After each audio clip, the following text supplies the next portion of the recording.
G14 Stretch, the YouTube story. Susan Wojcicki, CEO, Christos Goudreau, Vice President of Engineering. Google is so teeming with stretch goals that it would feel incomplete to chronicle only one of them.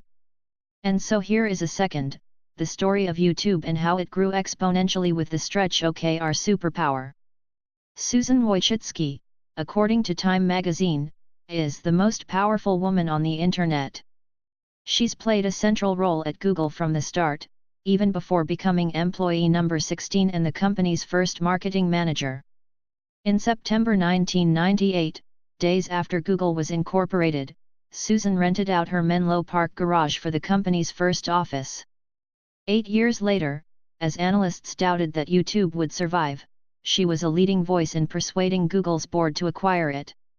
Susan had the vision to see that online video was about to disrupt network television forever. Susan Wojcicki in her Menlo Park garage, where it all began. By 2012, YouTube had become a market leader and one of the biggest video platforms in the world. But its furious pace of innovation had slowed, and once you break, it's not easy to re-accelerate. By that point, Susan had risen to Senior Vice President of Advertising and Commerce, where she reimagined AdWords and envisioned a new way to monetize the web with AdSense. Basically, she drove the success of Google's two main revenue streams. In 2014, as the new CEO of YouTube, she inherited one of the most aggressive goals: anytime, anywhere. Over a span of 4 years, the mission was to reach 1 billion hours of people watching YouTube every day, to grow by a factor of 10. But Susan didn't want to grow at any cost. She wanted to do this responsibly. Susan and a veteran YouTube engineering leader, Christos Goudreau, had their work cut out for them. They would rely on OKRs every step of the way. Stretch goals are invigorating. By committing to radical, qualitative improvement, an established organization can renew its sense of urgency and reap tremendous dividends. YouTube's once struggling web video business has scaled to more than 1 billion users, nearly a third of the total population on the internet. Its site can be navigated in more than 70 different languages in more than 80 countries. Its mobile platform alone reaches more 18 to 49-year-olds than any cable or broadcast network. None of this happened by accident, or by the grace of a single insight. It took years of rigorous execution, meticulous attention to detail, and the structure and discipline of OKRs. And one more thing, before YouTube could begin to chase its monumentally audacious objective, first it had to figure out how to measure what mattered. Susan Wojcicki: when I leased my garage to Larry and Sergey, I had no interest in Google as a company.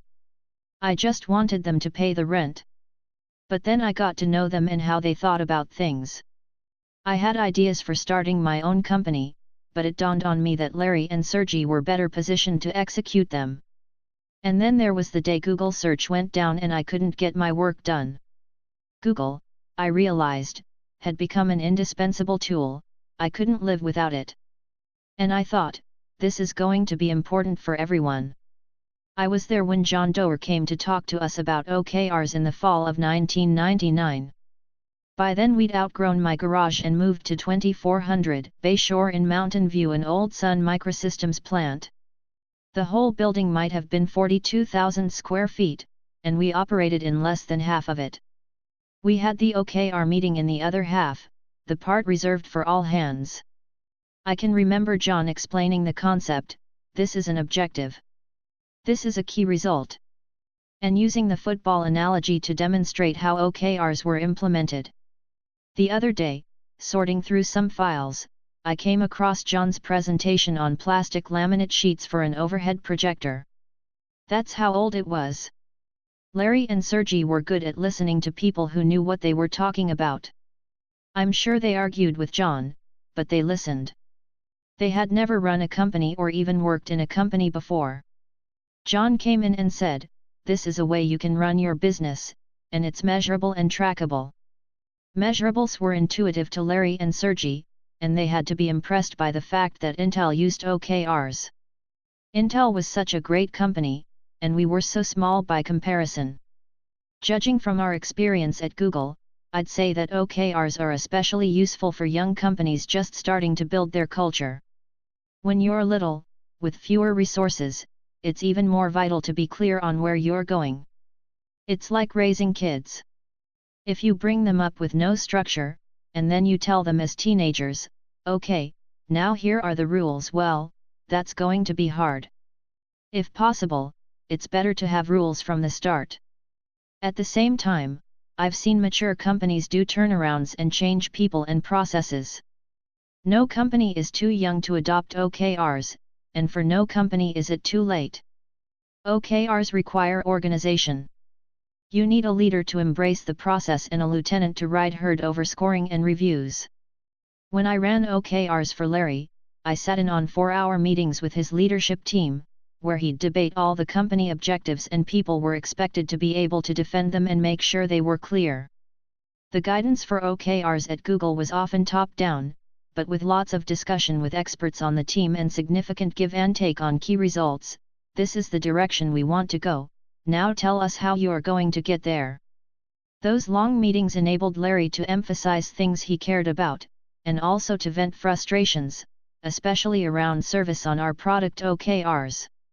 He'd say, "Tell me your speed now. And then, why can't you cut that in half?"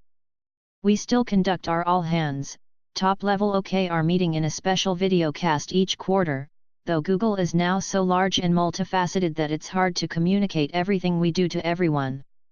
At one memorable all-hands, Sala Kamangar, my predecessor as YouTube CEO, did an amazing job running through the company's entire OKR roster.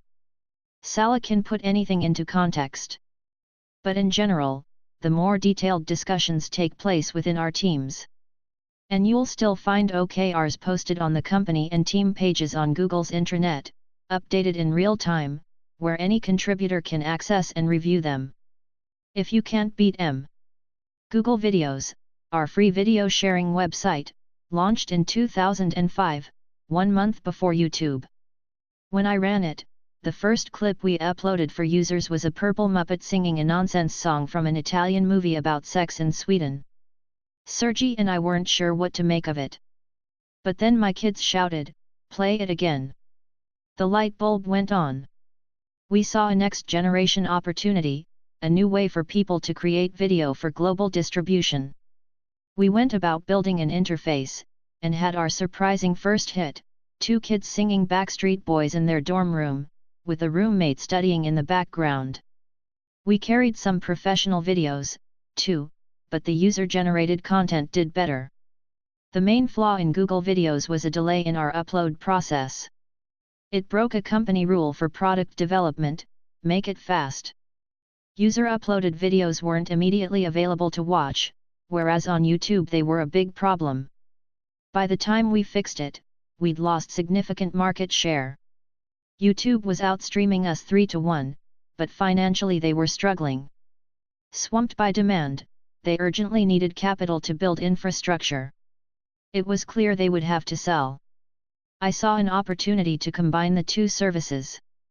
I worked up some spreadsheets to justify the $1.65 billion purchase price, to show that Google could make its money back, and convinced Larry and Sergi. At the last minute, the founders asked me to bring my spreadsheets to the board meeting. There were lots of questions. The board gave us the green light, though they weren't totally sold on my assumption for year-on-year user growth. And it's funny, because rapid growth is the one thing that YouTube has consistently delivered to this day. Big Rocks Christos Goudreau, in February 2011, when I came over from Google Product Search, 3 years before Susan joined the team, YouTube's OKRs needed work.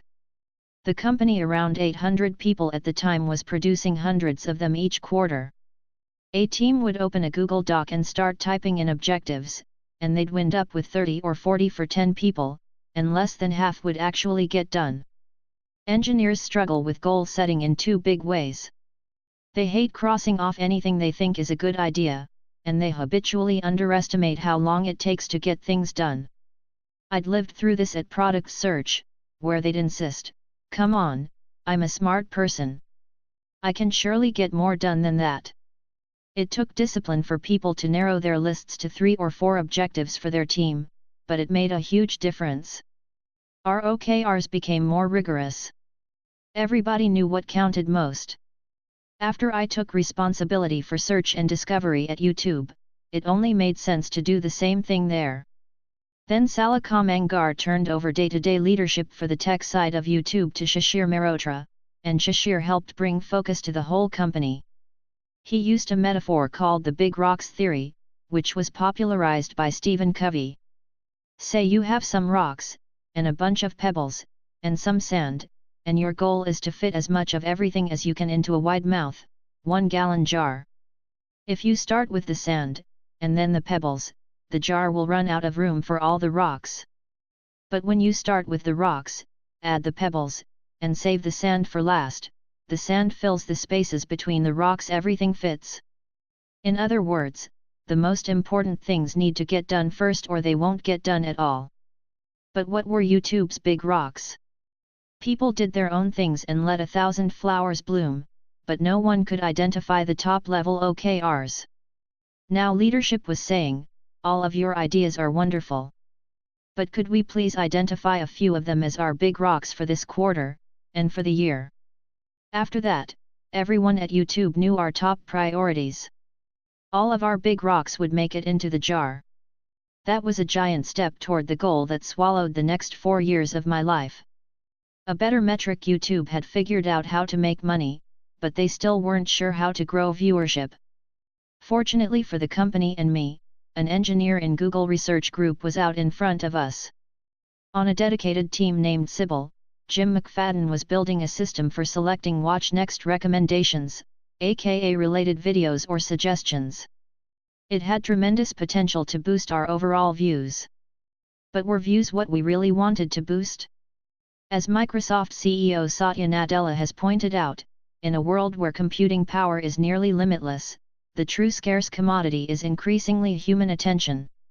When users spend more of their valuable time watching YouTube videos, they must perforce be happier with those videos.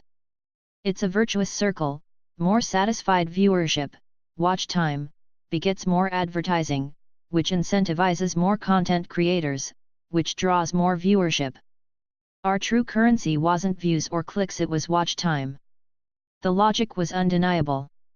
YouTube needed a new core metric: watch time, and only watch time. In September 2011, I sent a provocative email to my boss and the YouTube leadership team. Subject line: watch time, and only watch time. It was a call to rethink how we measured success. All other things being equal, our goal is to increase video watch time. For many folks at Google, it smacked of heresy. Google Search was designed as a switchboard to route you off the site and out to your best destination as quickly as possible. Maximizing watch time was antithetical to its purpose in life.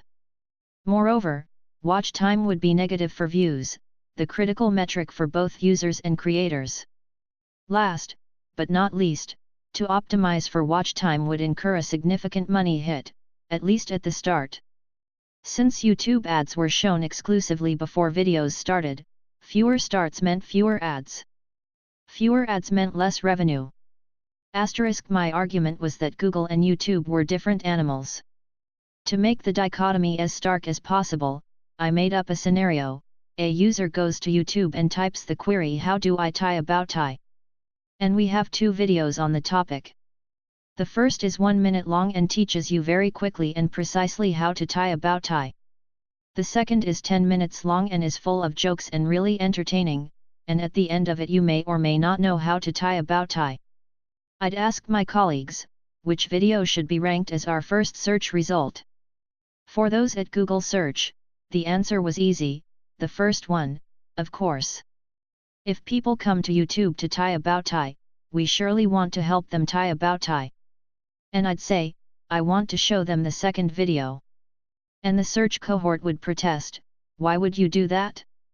These poor people just want to tie their bow ties and get to their event.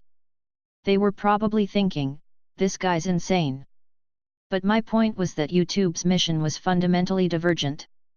It's fine for viewers to learn to tie bow ties, and if that's all they want, they'll choose the 1-minute manual. But that's not what YouTube was about, not really. Our job was to keep people engaged and hanging out with us. By definition, viewers are happier watching 7 minutes of a 10-minute video, or even 2 minutes of a 10-minute video, than all of a 1-minute video. And when they're happier, we are, too. It took 6 months, but I won the argument. On the Ides of March, 2012, we launched a watch time optimized version of our recommendation algorithm aimed at improving user engagement and satisfaction. Our new focus would make YouTube a more user-friendly platform, particularly for music, how-to videos, and entertainment and late-night comedy clips.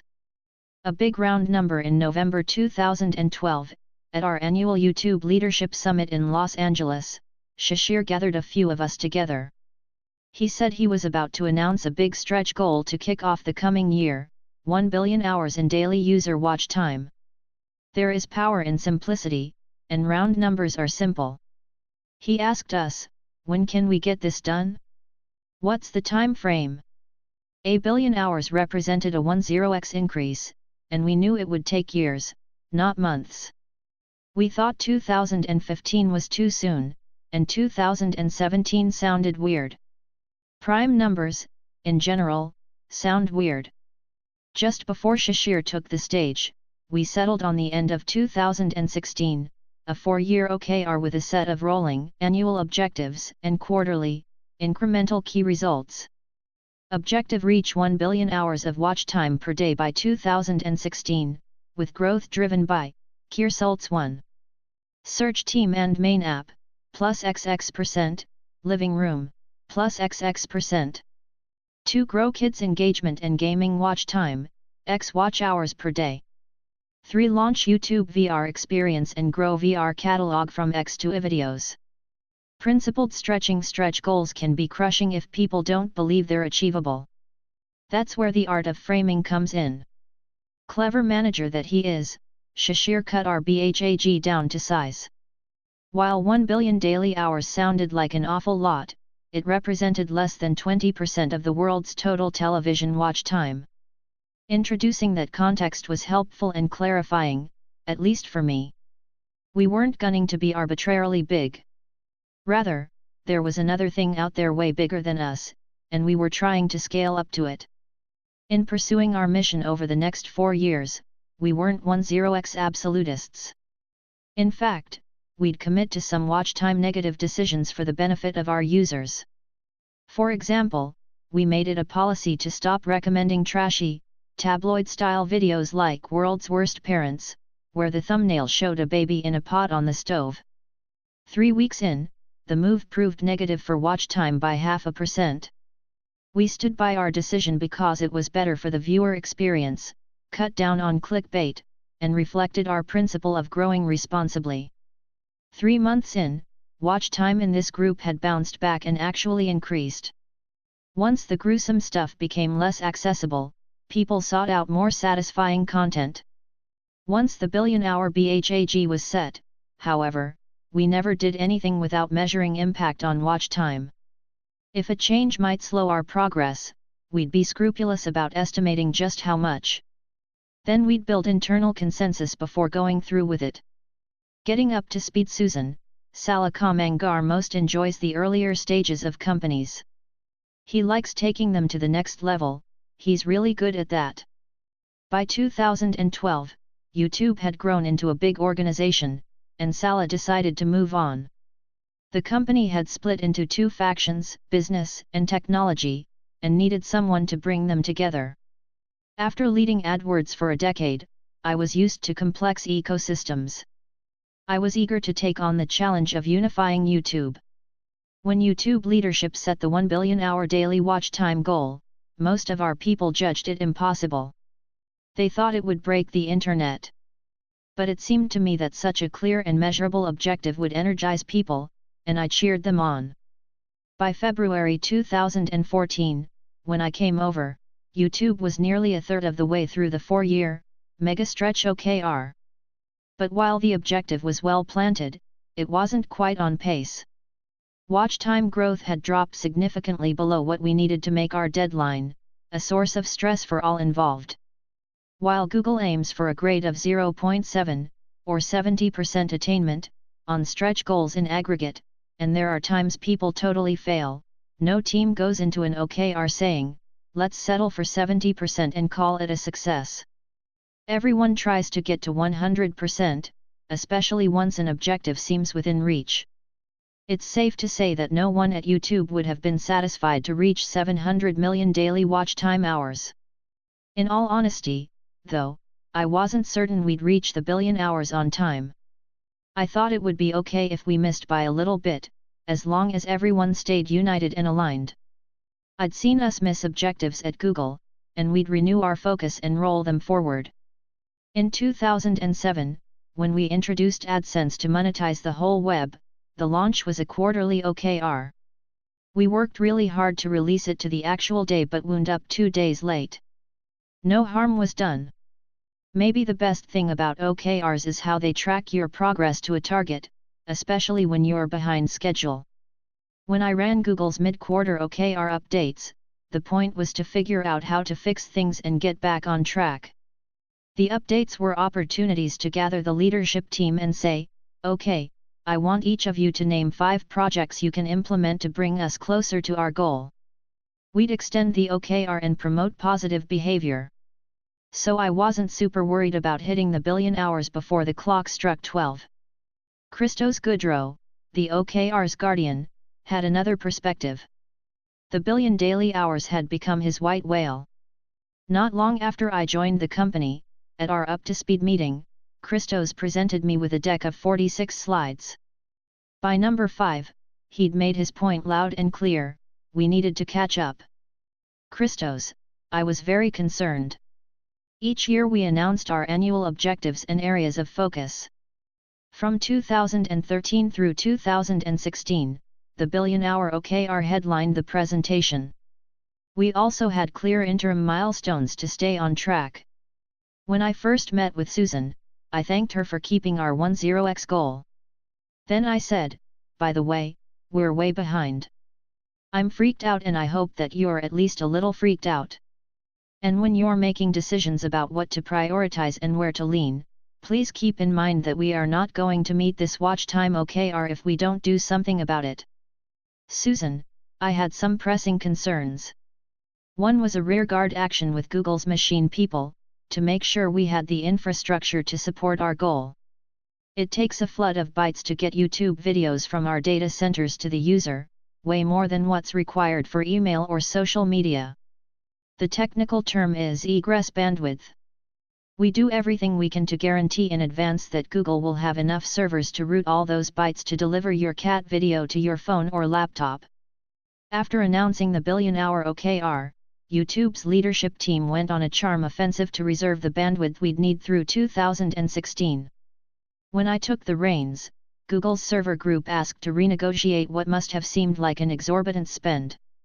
I was in a tough spot, I was new, and we were lagging our projected usage. But if we cut back on our machines, I knew it wouldn't be easy to recover. So I kicked the can down the road. I said to those high-powered technical people, let's just stay with the plan for now and meet again in 3 months. I wanted to hang on to our reservations until we knew where things stood.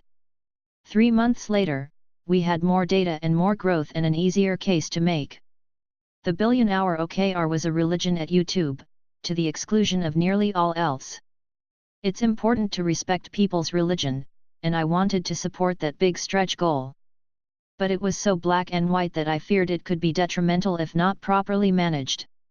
My job was to keep an eye on the gray, the nuances that might get overlooked.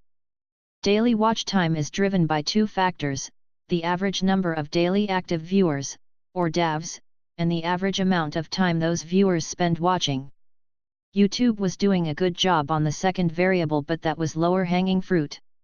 It's easier to expand a relationship than to get a new one started.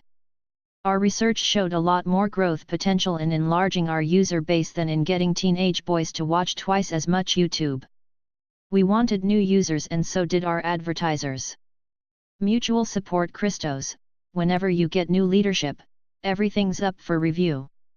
When Susan took over YouTube, she wasn't obligated to get behind the billion-hour OKR. That was the previous administration's goal.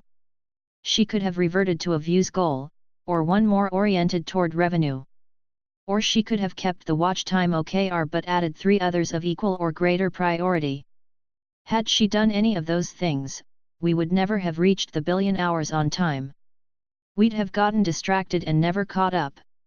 After Susan arrived, we began putting people's names next to our YouTube company goals, with colored bars denoting progress, green, yellow, or red. Christos was listed cheek by jowl with 1 billion hours at every weekly staff meeting quarter after quarter, year after year. I felt personally responsible for that OKR. I appreciated the Google creed of setting risky, aggressive goals, and making it okay to fail against them. And I knew some good things had already happened. Since declaring the BHAG, my team had significantly improved video search and recommendations.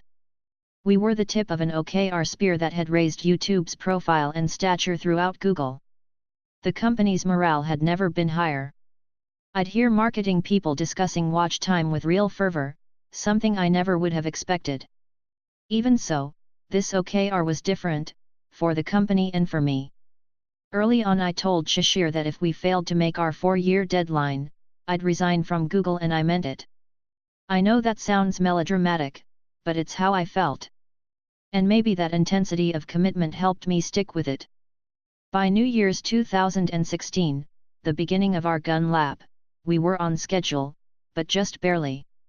Then the warm weather doldrums kicked in, with people spending more time outside and watching fewer videos. Would they ever come back? As late as July, our growth rate was lagging our year's end goal.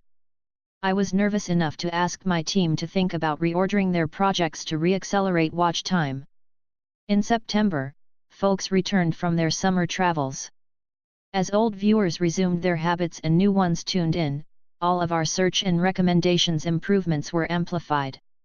Reaching 1 billion hours was a game of inches. Our engineers were hunting for changes that might yield as little as 0.2% more watch time. In 2016 alone, they would find around 150 of those tiny advances. We'd need nearly all of them to reach our objective.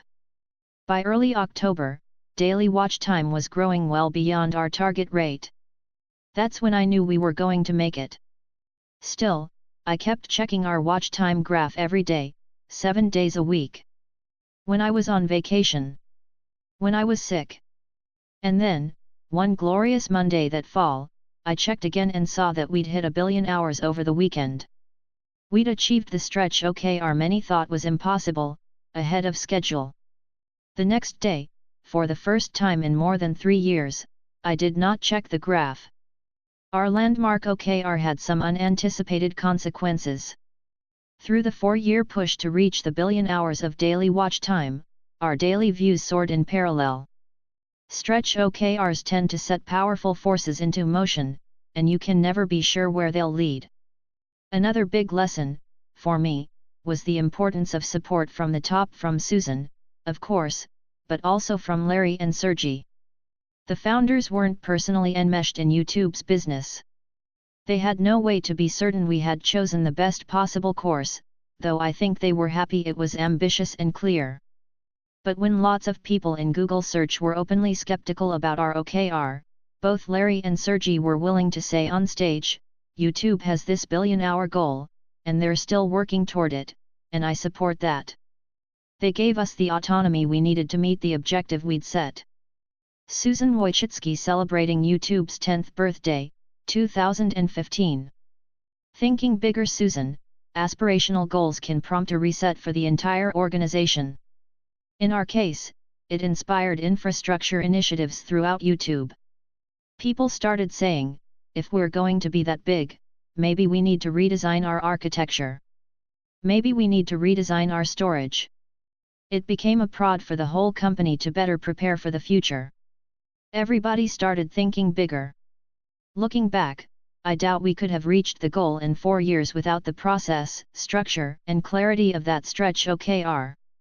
In a fast-growing company, it's a challenge to get everybody to align and focus around the same objective. People need a benchmark to know how they're performing against it.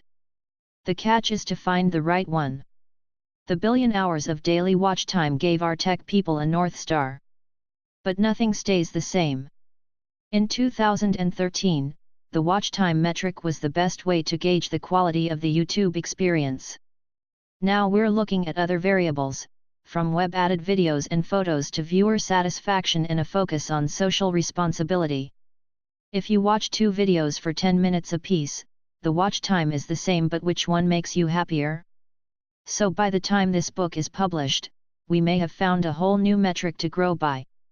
As early as 2015, we began to advance beyond watch time by factoring user satisfaction into our recommended videos. By asking users about the content they found most satisfying, and measuring likes and dislikes, we could better ensure that they'd feel their time on YouTube was well spent.